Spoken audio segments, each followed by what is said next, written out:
Live and direct. Let's get this party started, my man. So, the thing is that we had a little technical difficulties. Some people can't log in because of the browser check. I guess it was showing some type of issue there, but we shall prevail. So we're going to go ahead and get everything started, Diamond. I want to welcome everyone to the call. This is Motivational Thursday. We're gonna turn it up a notch here. This is being recorded, so if you guys can't get on now, you will get the recording in the group for you guys. All right. And so, without any further ado, I just want to welcome everyone to the AI Global Legends. This is Motivational Thursday, and it's time here, guys, to play a bigger game. And we got Michael Diamond, who has a great program lined up for how to discover a larger version of yourself. And I've been knowing this gentleman for over 20 years. We've built, six figures together with companies.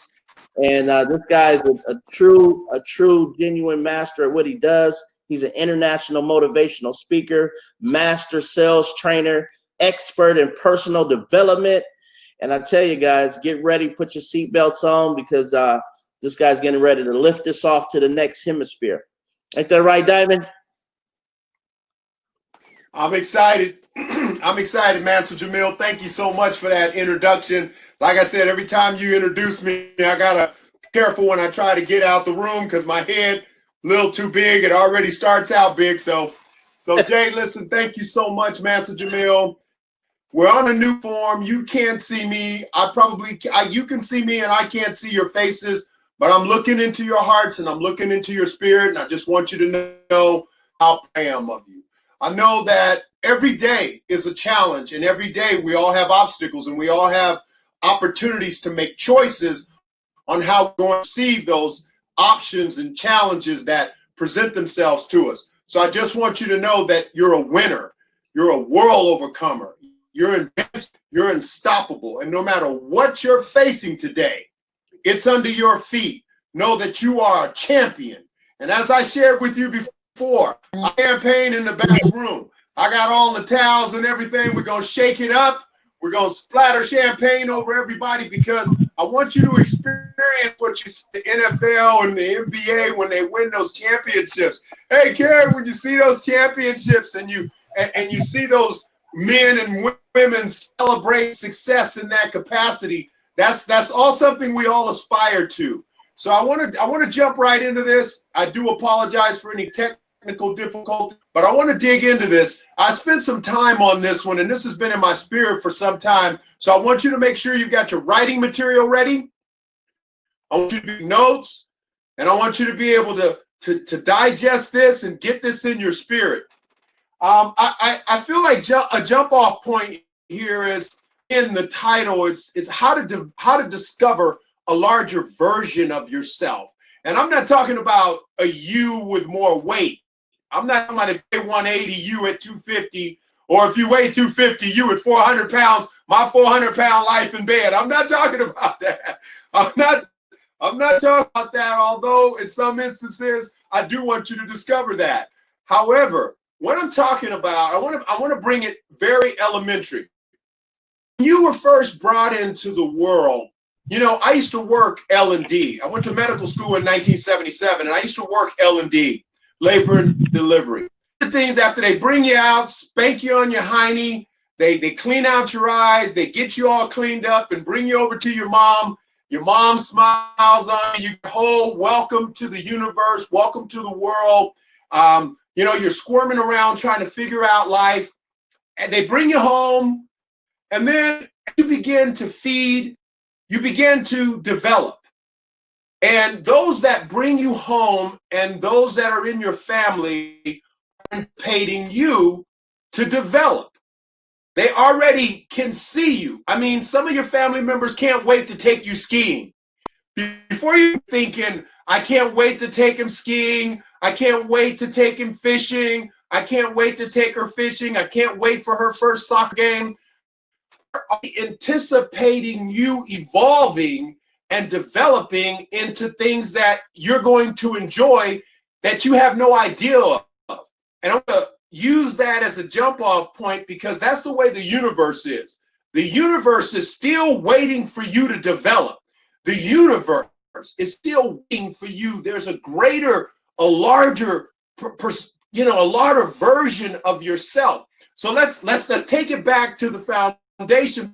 When you're a little kid and you finally start work, before you start walking, or when you start walking, you first have that first experience where there's, either your mom is there or your dad is there, and they can't wait to tell the other. He said his first word, she said her first word, and they can't wait for you. You don't even know speaking is in front of you. So you've got all these gifts and all these talents that they're waiting for you to develop, and they're right for you, but you don't know they're there. There's a larger version of you.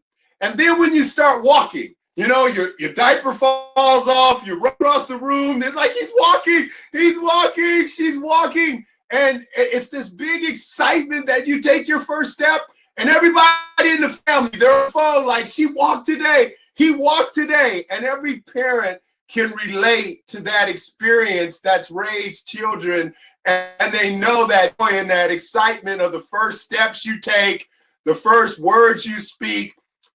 However, what I want you to understand is they were waiting for those activities and functions before they happened.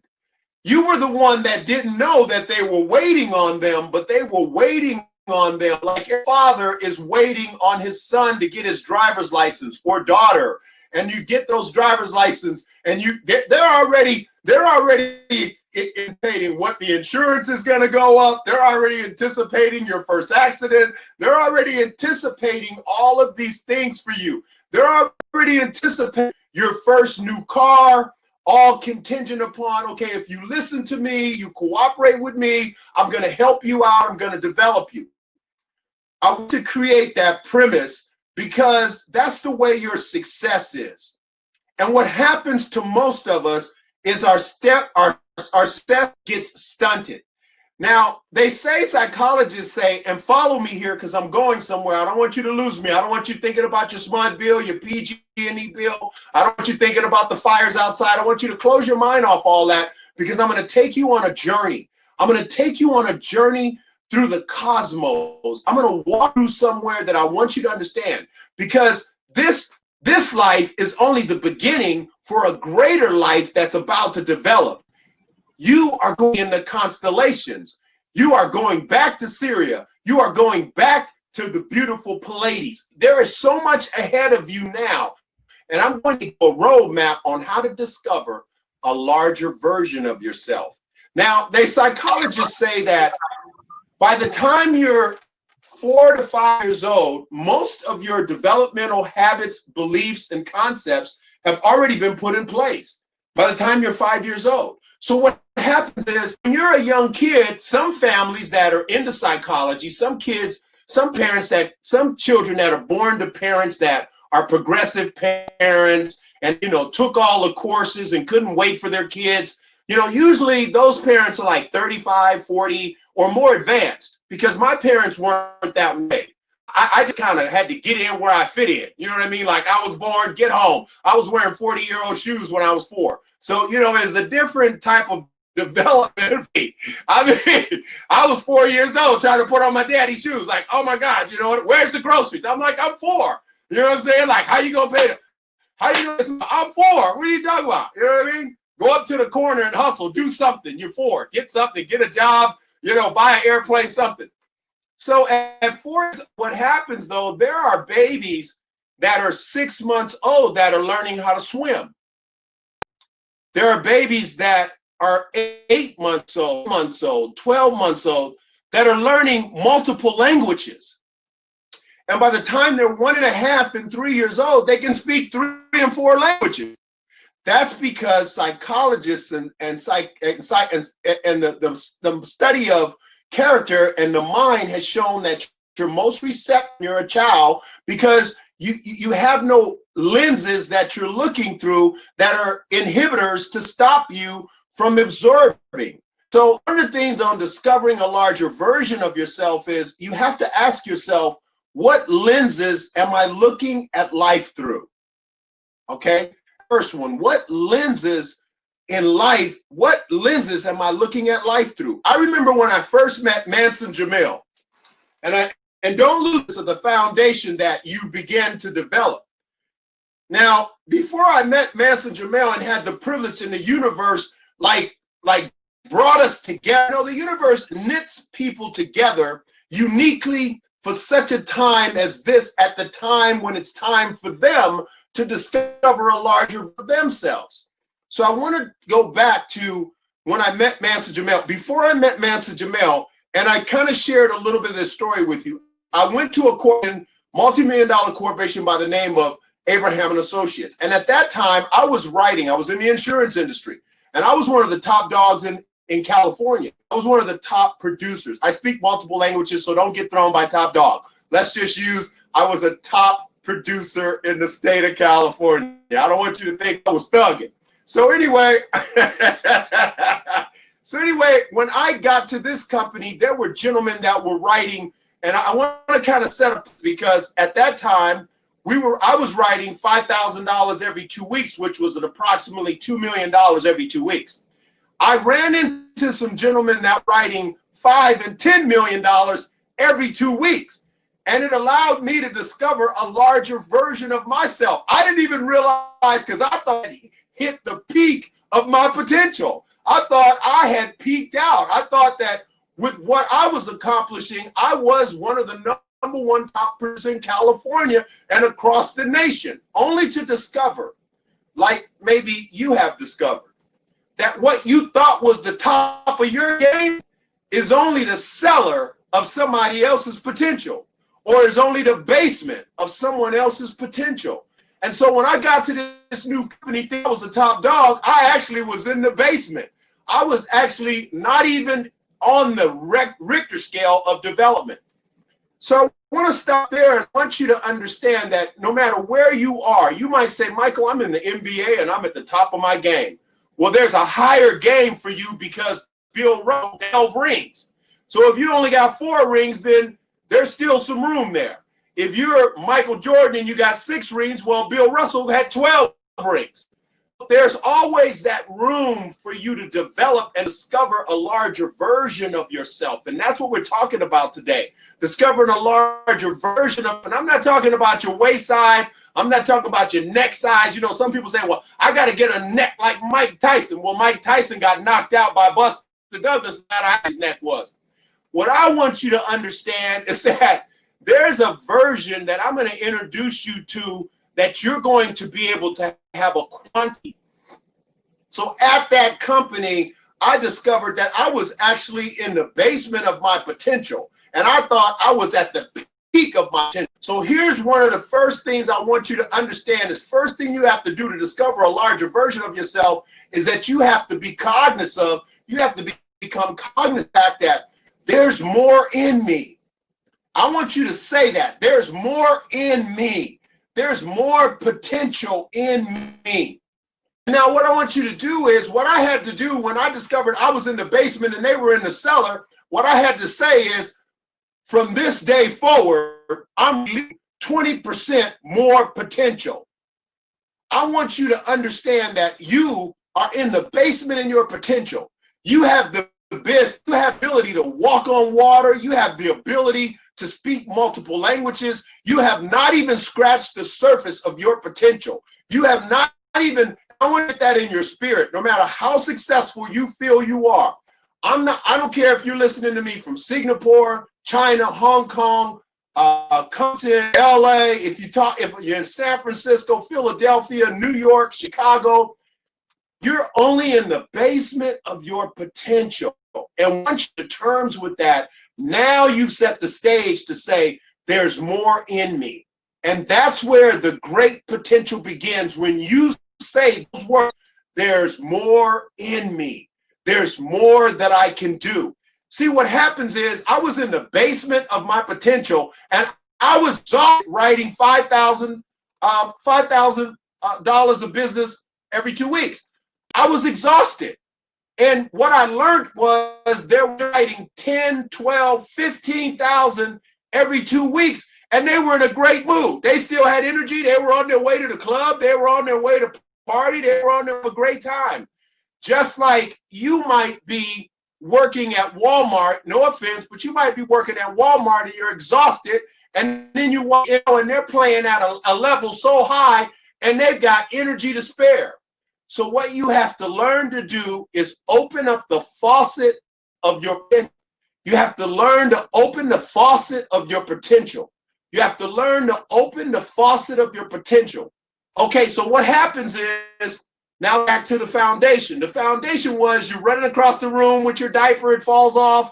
You know, you're walking, you start talking, and it's not long before after you start walking and talking, no one is excited about that anymore because you're actually doing what you're supposed to do.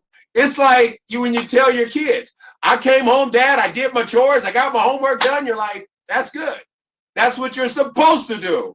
You know, they're like, that's what you're supposed to do. All right. So now what I want you to understand is at the age of 5, 6, and 7, now they're expected of you. Now, not only are you expected to walk and talk and get to school and do these things, now you're expected to do chores. Now you're expected to get better grades. Now they're saying, okay, you're getting your grades, that's good, but now I'm expecting you to get better grades.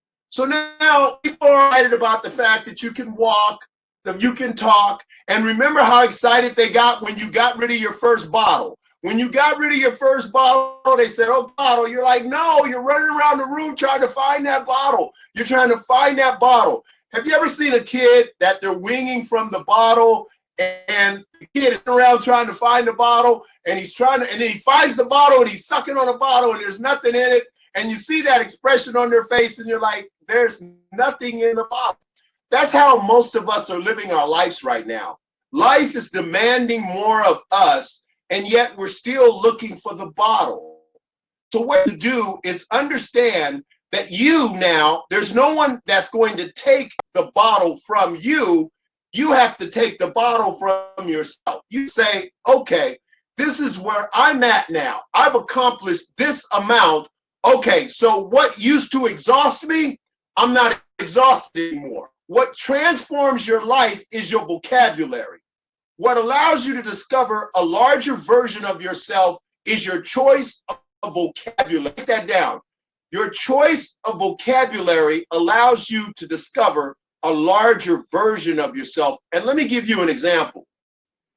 When I was working 50 hours a week and I was raising 4 kids by myself, I had no idea how I was going to raise 4 myself when the mom died. When mom died, all the things I used to tell her, when I used to come home from work, I used to complain. I used to say, you know what? You don't do it all day. I'm the one that works. You do nothing. And she used to tell me, Michael, don't say that to me. I work all day. You don't understand. My job is harder than your job. You don't know. You go to work, you come home, you throw your clothes, and then you get back, and you expect me to do everything. Cook, take care of the kids, clean, do the bills, everything, Michael. My job's from yours. When I used to tell her, be quiet, woman. Don't hate me. I used to say, be quiet. I'm the one that worked all day. Turned out, when she died, I became her. Don't put your clothes over there. Get the kitchen cleaned up. Get your homework done. Get this done. Get over here. And I used to go to my room sometimes and I'd have a drink thinking, wow, baby, I'm so sorry I ever said that. I was so stupid. I had no idea how hard you worked. I said that to say this. There's greater potential inside you, and I want you to start looking for it. Discovering it means you're looking for it. When I was looking up the word to discover a larger version of yourself, you have to look for greater potential, and then you have to speak that potential out. You got to look for that potential. You know, it really lays in the heart of dreamers. You know, they said, it brings me to a story of, you probably heard his name before. His name is Steve Jobs. You probably never heard of him. Steve Jobs. All right. Steve Jobs was one of the founders of Apple. And they say how a dreamer changed the world. But one of the things about Steve Jobs that you may not know is that he was abandoned as a child and put up for adoption.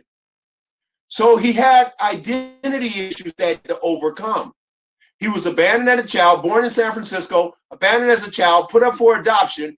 And for years, he had to wrestle with Did they really love me? Did they not love me? But one thing that Steve Jobs accepted was that I'm loved and I'm a world transformer. Steve Jobs was known for always saying he's going to transform the world. What are you noted for saying? What are you noted for saying? Are you noted for saying, this is getting on my nerves, you people are getting on my nerves? Or are you noted for saying that I'm going to shatter every record I've ever set? And I'm not even tired anymore. What I learned, and I want to kind of segue back. I want you to follow me because I'm going to go from story to story, and I don't want you to feel unbound, but they're all going to tie together when I close. I used to get exhausted writing $5,000 every 2 weeks of business. And for you've never done it before, and Mansa Jamil has, when you're working with 35 clients every 2 weeks and you're taking in all their energy, all their problems, all their inadequacies, all their responsibilities, taking on those clients, for you to go from writing 30 clients every 2 weeks to 70 clients every 2 weeks, oh my gosh, that is an undertaking like nobody's business. So what I had to learn to do is that I had to put a greater quality on my time. Now, here's a larger version of yourself. There's 3 attorneys. Attorney charges $100 an hour. And someone asked him, how dare you charge $100 an hour? He said, well, $100 an hour, I think that's reasonable. An attorney charged $250 an hour. And that attorney charged $250 an hour, and they thought that's ridiculous. I mean, you're gouging the clients. How in the world charge $250 a client? Until they met attorneys like Johnny Cochran that charged $2,500, $3,500, $5,000, $10,000 an hour. For me to even just sit down with you, I'm charging you $20,000. And they're like, how in the world even justify charging $20,000, $2,500 an hour? One of Johnny Cochran's responses was, because I'm going to give 5 service. I'm going to be the most attentive person you've ever met.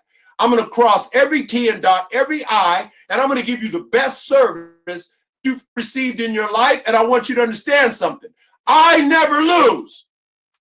Now, to discover a larger version of yourself, to do like Johnny Cochran, you have to set a precedence as to who you are. Some people, when they charge for their time, they feel guilty. They feel, oh my gosh. Now, when Mansa Jamil met me, I had set a precedence on my time, where I am, what I represent, what I demand of myself, because I had already been through spring training. I had already been through the jungle of power. And when he met me, I was a larger version of what he saw in himself. He said to himself, wait a minute. This man coming, charging this, doing, I can do that too. So coincidentally, there are people in your stratosphere, atmosphere, that are doing more than you, that are accomplishing more than you. One of the other strategies on discovering your version of yourself is to put a higher price tag on your time, because you only have so much time and so much energy. So you cannot accomplish the great feats that you may want to accomplish if you've got yourself at a nickel wage and you want to earn, you charge 5 cents an hour and you're trying to earn $50 a day. You're going to be, there ain't enough hours in the day, because you're only charging $5 an hour. So you have to discover a larger version of yourself. You have to say, wait a minute. It goes back to the 3 attorneys. That is a story of 3 doctors before I get back to Steve Jobs. And again, I'm dropping a lot of diamonds on you, so I want you to follow. That's why I said, don't be thinking about the weather, the fires, your SMUD bill. Don't be thinking about, what you're going to have for dinner. Pay attention to this, because you will discover a larger version of yourself. Now, my mentor, before I get into the 3 doctors, my mentor, Les Brown, is almost $40,000 an hour. And I met him, I was charging $250 an hour. I was charging $500 an hour. I was charging $600 an hour. This man charged, at the time I met him in 1990, he was charging $20,000 an hour then.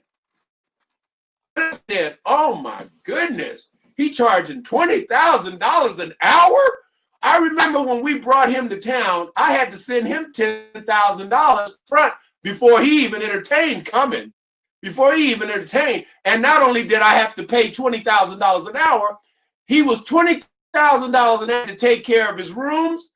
I had to take care of the room for his assistant. I had to make sure I got a limo. He had to be in a 5-star hotel. He likes chocolate and certain kind of candies. I had to make sure the man had chocolates and certain kind of candies. You see, there is time to play a bigger game. And in order for you to play a game, you've got to get a larger version of yourself. And in order to get a larger version of yourself, Master Jamel, I see you really loving this. In order for you to get a version of yourself, you have to start sculpting out who you are and what you cost and what you're going to become. Example, when you say to yourself, okay, I'm going to lose 50 pounds. First of all, don't worry about how. That's not the most important thing. When you say, I'm going to start earning, I'm going to start attracting more clients, don't worry about how, because that's getting far ahead of God. That's his job. Don't worry about that. First of all, just have the courage to say it. First of all, have the courage to say, I'm going to cover a larger version of myself. For example, I started saying, in the morning, I'm not tired anymore. In the morning, I wake each full of energy, excited, and am anxious to enjoy another day. Now, when I wake up in the morning, I'm not tired anymore. I wake up in the morning with energy, as most people have at 1 o'clock, 12 o'clock, because I have to do more. See, I'm a military man, and there's a saying about the military.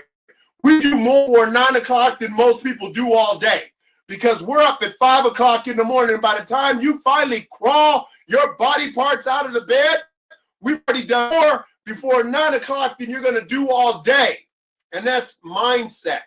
That's mindset. Steve Jobs. Let's go back to Steve.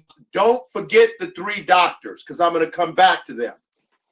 Steve Jobs finally made it to college and decided he was going to change the world. 1977, Steve Jobs went into college. I was just having my first son in 1977, having my first son headed to the military.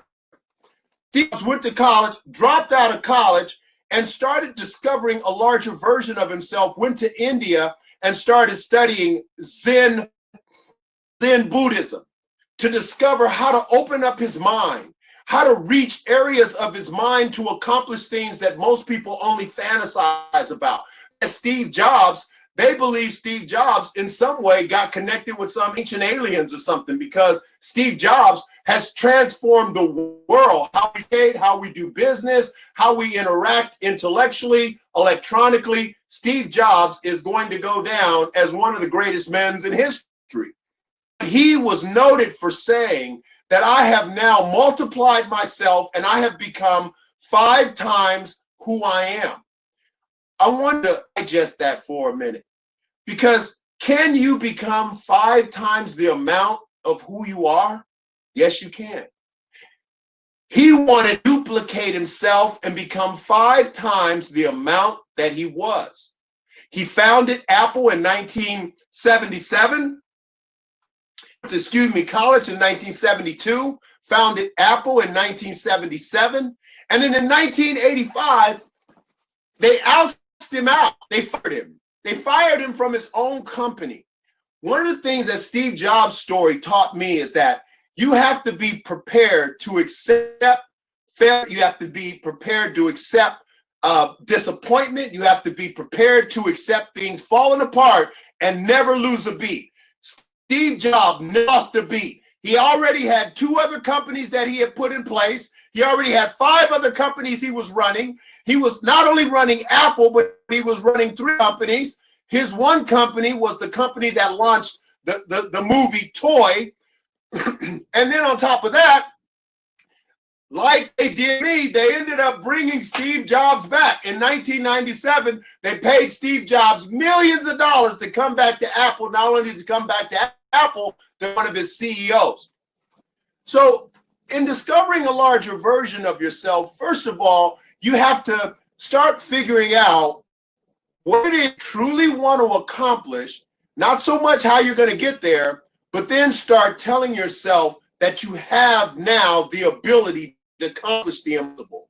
You have to understand that it all starts with your perception. It all starts because, as I shared with you before, perception is the gateway to greatness.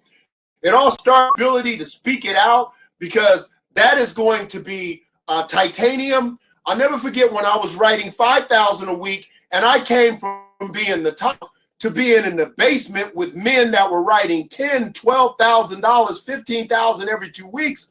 I felt so inadequate. I felt so incapable until I started saying, I'm going to write $10,000 every 2 weeks. I'm discovering a larger version of myself. I'm not tired anymore. I'm stronger now than I've ever been. I had to become the $6 million man. I had to start saying that I can accomplish the impossible. I had to start seeing first, and then I had to start seeing myself doing it in order for me to discover a larger version of myself. But I want to go back now to the 3 doctors. So we told this story before. There's a woman who's dying of cancer, and she needs this operation. They say that they can eradicate it. She goes to see the first doctor. The first doctor says, hey, we've never done this procedure before, but we'd love for you to be our first one. And as you can imagine, she said, that's okay. Let me think about it and I'll be back. She went to the second doctor and they said, well, we have had some success with it. We have success, but we're still working out the kinks. She said, let me speak about it to my family and I'll be back. She went to the third doctor, and the third doctor said to her, he said, I want you to get this in your spirit, and I want you to say this. He said, I'm the best at whatever I do. We have a staff of the best doctors in California, and I just want you to know that I have an impeccable success rate. I am one of the best in the business. We never fail here. We'll take care of you, ma'am, because I'm a constant fan, and I'm going to give you 5-star service. You're going to be happy. Your family's going to be happy. It wasn't long. As soon as she heard the tone in his voice, the confidence in his spirit, she heard then that that's the doctor she wanted to go to. So my question is, when customers and clients and associates talk to you, who are they talking to? Are they talking to the first doctor who's failed and never had any success? Are they talking to the second doctor who's sort of like Luban's curl, just never really came all the way out yet? Or are they talking to the third doctor? The third doctor who's confident, competent, sure, and has had never failed. I want you to understand this. Society created a word called failure when it doesn't work out. But what you've done, like Thomas Edison, when his associates came to him and said, Thomas, you failed 5,000 times. And Thomas said, no, I didn't fail 5 times. I only discovered 5,000 ways that doesn't work. So you've got to get that word failure out of your spirit.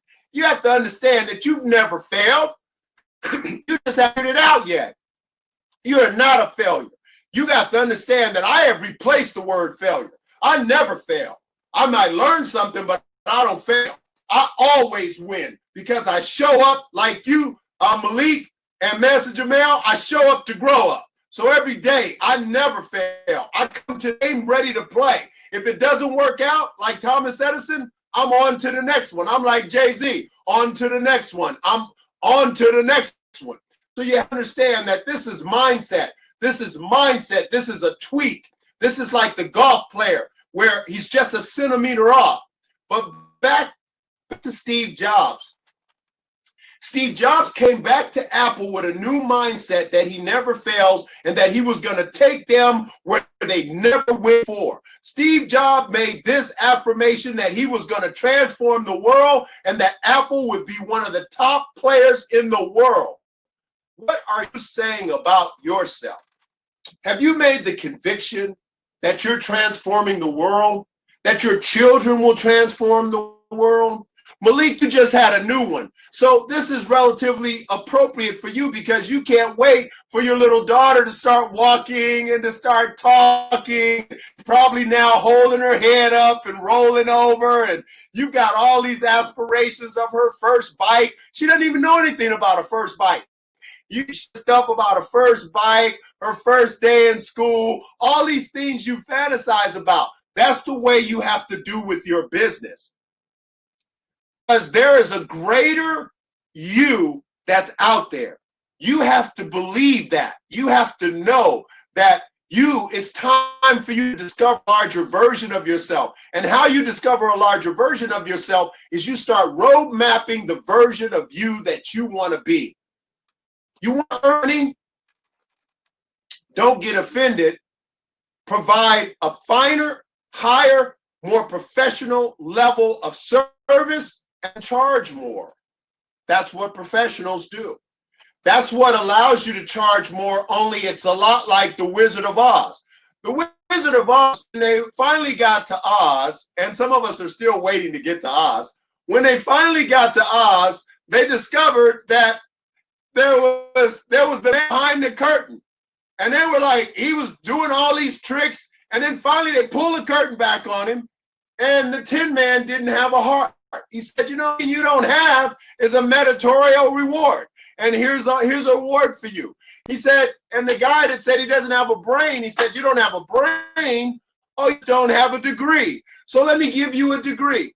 So what allows doctors to charge more for their service is not their competency. That's what they try to say. It's the fact that they have that degree. And you have to give yourself a degree. You have to give self stripes. When I think of you, Karen, when I think of all that you've gone through, when I think of all that you've worked, I think all the love that you've given, all that you've supported, all the people that you've helped, all the love that you've given out. I want you to understand that you kind of remind me of a senator. You are at senator level in my eyes. So, you know, my dad, I see him as a 5-star general. I just talked to Mansa Jamil. He got his 3rd star. He's a 3-star general, headed to be a 5-star general. The question is, who awarded you? Who gave you your credentials? Most of us feel inadequate because we don't have a society credential. We don't have a master's degree. And when we speak to people that have a master's degree, we think, oh my goodness. What I heard Les say is, I have a PhD, but I got my PhD from the streets. I got my PhD from raising 6 kids. I got my PhD. So he got his PhD taking care of his family, doing all the right things and showing up every day. You have to assign accomplishments contingent upon what you've already done. So you want to wortherize yourself. It all reminds me of another story. And I like to say this to people. You're only one ideal away from greatness. What I want you to understand is that you're not trying to win. You're not trying to get to victory. You're fighting from victory. You're already a champion. You've got to resolve in your mind as you develop and discover to develop a larger version of yourself, that one of the things about discovering a larger version of yourself is that you're operating from a position of a champion already. What it makes me think of, only one idea away from transforming the world like Steve Jobs. You're only one idea away from becoming more than you've ever imagined. And it makes me think of the story of a woman, J.K. Rowlins. Do you know who J.K. Rowlins is? J.K. Rowlins was broke before she launched the Harry Potter series. The Harry Potter series, J.K. Rowlins. J.K. Rowlins, before she launched the Harry Potter series, she was struggling. She was a battered, broke, divorced, single mom who was struggling in an abusive relationship, on welfare, raising her daughter. Actually lost her mom. So not only was she in a battered relationship, she lost her mom. She got a divorce. She was one idea just shattering the whole world. You are one idea away from discovering a larger version of yourself. You give yourself your own identity. You establish who you're going to become. You give yourself a fresh breath of air in terms of your potential. You catch yourself when you're saying you're tired, because there are men and women, which reminds me of a friend of mine that earns $325,000 every month. And if I talk to this guy, I find myself saying things like, well, you know what? I'm doing this. And he's like, listen, Michael, don't give me any excuses. We all have the same amount of time in a day. Put your pants on the same way I put my pants on. You got more potential inside of you than you can even imagine. But back to J.K. Rowling. J.K. Rowling was broke before she launched the Harry Potter series. The Harry Potter series transformed her life and transformed her world forever. And she became the first billionaire author. And from there, she did movies and all types of plays and everything. So there's a greater version of you out there. It's time for you to discover a larger version of yourself. And you will discover that version of yourself as you began to give yourself permission to discover that version. As you realized when you first started walking as a baby, first started drinking your bottle, when you spoke your first words, all those things were expected of you. Now you have to set the expect for yourself. You have to say, now, in the next 6 months, I'm going to accomplish X, Y, Z. Don't put within the premises of what you're used to accomplishing. Say to yourself, like Steve Jobs, I'm going to change the world. Say to yourself, like J.K. Rowling, who launched the Harry Potter series, that I'm only one ideal away from transforming the world. And I want to leave you with this. J.K. Rowling was noted for saying that she had one of the lowest self-esteems of anyone she knew. She thought of herself initially as one of the biggest losers. But I want to share this with you. She, like Colonel